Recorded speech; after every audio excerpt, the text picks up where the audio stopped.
Good morning class. आज हम देख रहे हैं एनोमलस बिहेवियर ऑफ वाटर। अब ये एनोमलस एग्जैक्टली क्या है, राइट? अभी आपने हम देखा है पिछले ही लेक्चर में कि जो आइस है वो लाइटर इन वेट हो जाता है फ्रीजिंग पॉइंट के बाद, है ना।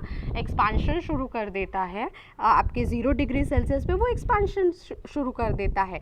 लेकिन जब वो नॉर्मल टेम्परेचर पे रहता है तो नहीं, वो कॉन्ट्रैक्टेड ही रहता है, मतलब वो कम जगह ही घेरता है। लेकिन जैसे ही वो वाटर बॉटल आपने आधी भरी हुई थी, फ्रीज़र के अंदर रखी और वो आइस फॉर्म हो गई, तो वो जो उसने एक्सपांड हो गया आपका आइस, राइट, 3/4 बॉटल तक, ये हमने पता किया था।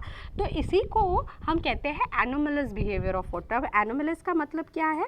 एनोमलस का मतलब ये कि जब ये चीज़ आप दूसरी चीज़ों के साथ कंपेयर करोगे, मतलब ये वाटर का एग्जाम्पल ले रहे हैं हम, राइट, तो ये सिर्फ वाटर की प्रॉपर्टी है कि वो एक्सपांड होता है 0 डिग्री सेल्सियस के बाद, कॉन्ट्रैक्ट नहीं होता है।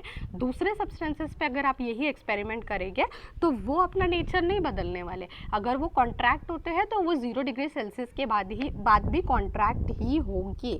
लेकिन ये वाटर और सिर्फ वाटर ही ऐसी चीज़ है जो कि 0 डिग्री सेल्सियस में, मतलब बिलो 4 डिग्री सेल्सियस, ठीक है। ये डायग्राम में आपको बहुत डीपली एक्सप्लेन किया हुआ है, मैं आती हूँ ये डायग्राम पे, लेकिन आप ये देखोगे कि 4 डिग्री सेल्सियस तक वो बराबर छोटी सी स्पेस में कॉन्ट्रैक्ट हुआ है, ठीक है, ऑक्यूपाई किया हुआ है। लेकिन जैसे जैसे 4 डिग्री से वो नीचे जा रहा है वो थोड़ा थोड़ा एक्सपांड हो रहा है। तो ये जो एक्सपांशन होने के बाद 0 डिग्री सेल्सियस पे जैसे वो आया है तो वो और एक सबसे ज़्यादा एक्सपांशन उसका 0 डिग्री सेल्सियस पे है।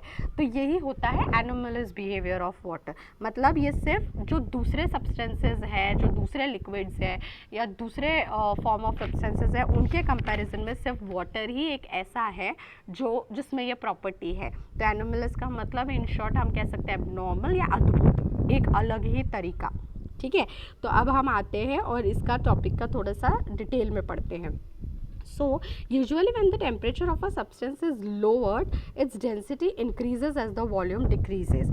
तो usually क्या क्या कहा गया है कि जैसे ही temperature of a substance is lowered, मतलब कि कोई भी substance का temperature अगर कम कम कम करते जाते हैं हम, तो उसकी जो density है increase होती है और volume decrease होती है। अब ये तो मतलब बेसिक्स है, जैसे आप ऊपर के फॉर्मूले में भी जाओगे तो अगर ये वॉल्यूम जो है ये कम होगी, ठीक है, तो ये डिवाइड में है, अगर ये कम होगी तभी तो ये इंक्रीज होगी, राइट, क्योंकि ये अपॉन में है। आपको डिवीजन का भी रूल पता है कि अगर नीचे की वैल्यू बहुत ज़्यादा रहती है तो हमारा टोटल सम क्या होता है, कम आता है। जैसे अगर 1/10 है तो 1/10 अगर रहा तो आपका आंसर क्या रहेगा, 0.1 रहेगा, 0.1। लेकिन अगर वही आपका वॉल्यूम, तो यहाँ पे समझ लीजिए वॉल्यूम 10 है और मास 1 है, तो 1/10 से क्या हो गया कि वॉल्यूम तो बढ़ गया, लेकिन डेंसिटी, क्योंकि मास आपका 1 है तो 0.1 है, डेंसिटी क्या हो गई आपकी, कम हो गई।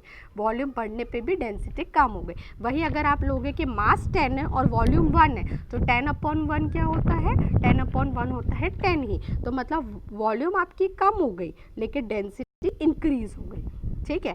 तो यहाँ पे वही बोला गया है कि usually when the temperature of the substance is lower, जैसे जैसे कोई भी सब्सटेंस का टेम्परेचर हम कम करते जाते हैं, यानी पहले वो 27 डिग्री सेल्सियस में था, अब वो 20 पे आ गया, फिर वो 10 पे आ गया, फिर वो 0 डिग्री पे आ गया, तो its density increases as the volume decreases. मतलब कि उसकी जो डेंसिटी जो है वो इंक्रीज होती है, वो ज़्यादा डेंसर बन जाता है क्योंकि उसकी वॉल्यूम डिक्रीज हो जाती है। वॉल्यूम डिक्रीज का मतलब ही क्या है, वो ऐसे, मतलब यहाँ पे देखिए डायग्राम में आप कॉन्ट्रैक्ट कम हो जाता है उसका वॉल्यूम, मतलब वो जितना स्पेस पहले ऑक्यूपाई करता था उसके कंपैरिजन में अभी जो वो स्पेस ऑक्यूपाई कर रहा है वो कम है।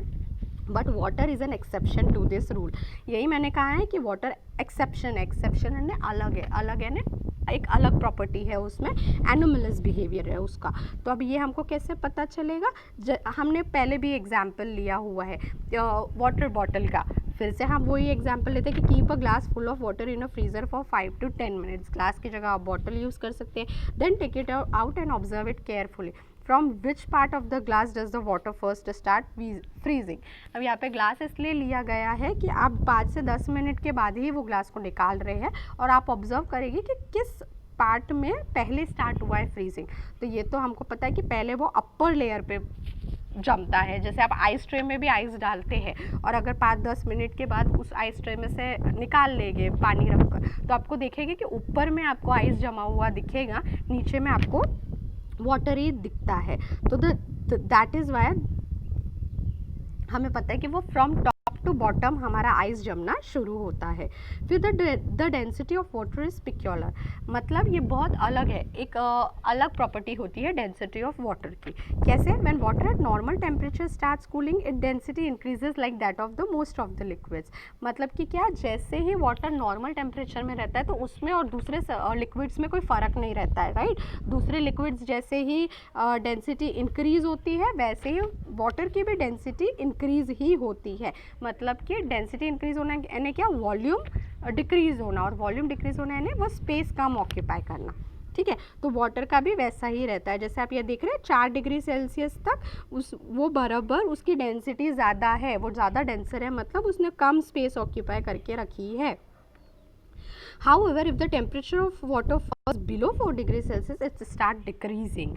मतलब कि क्या बोला गया कि 4 डिग्री के बाद वाटर की प्रॉपर्टी बदल जाती है। मतलब उसमें क्या होना चाहता है कि डेंसिटी जो अभी तक वाटर की ज़्यादा थी वो कम होने लग जाती है, और वो कम क्यों होती है? क्योंकि उसकी वॉल्यूम बढ़ने लग जाती है, वो ज़्यादा स्पेस ऑक्यूपाई करता है। जैसे कि आप ये डायग्राम में देख रहे हैं कि 4 डिग्री तक तो उसने कम स्पेस ऑक्यूपाई किया, तो उसकी डेंसिटी ज़्यादा है।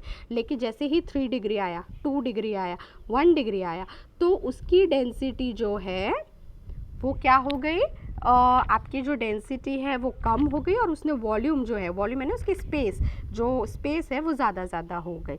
और आपने देखा कि सबसे ज़्यादा उसकी है 0 डिग्री सेल्सियस पे। ठीक है, तो this means that the density of the water is maximum at 4 degree Celsius. मतलब कि जो डेंसिटी है सबसे ज़्यादा वाटर का आपका डेंसिटी यानी वॉल्यूम कम और डेंसिटी ज़्यादा कब रहती है? 4 डिग्री सेल्सियस में। दिख रहा है सबसे ज़्यादा 4 डिग्री सेल्सियस पे, वो ये डायग्राम में है। 3, 2, 1 में हमें कोई डिफरेंस नहीं दिख रहा, उसमें हमको डेंसिटी कम दिख रही है। लेकिन 4 डिग्री सेल्सियस में हमको डेंसिटी बहुत ज़्यादा दिख रही है। और वो डेंसिटी हम कैसे मापेंगे? वो कितनी स्पेस ऑक्यूपाई कर रहा है, क्योंकि उसकी वॉल्यूम 4 डिग्री में कम है, उसने कम जगह लेके रखी है। 3 डिग्री में थोड़ी ज़्यादा, 2 में और ज़्यादा, और 1 में सबसे ज़्यादा।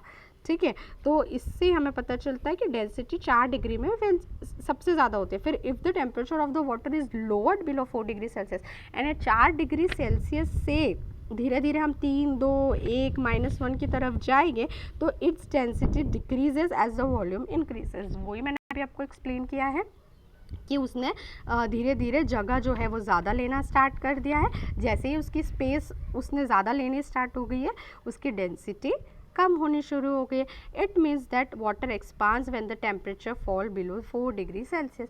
यानी कि क्या, यहाँ पे देख रहे हैं आप कि वाटर एक्सपांड हो रहा है 4 डिग्री सेल्सियस के नीचे जैसे ही जाता है, जो कि हमने देखा था बॉटल वाले एग्जाम्पल में भी कि हमने आधा बॉटल पानी अरेंज किया था, फ्रीज़र में 2 घंटे तक रखा तो वो 3/4 बॉटल तक हो गया था।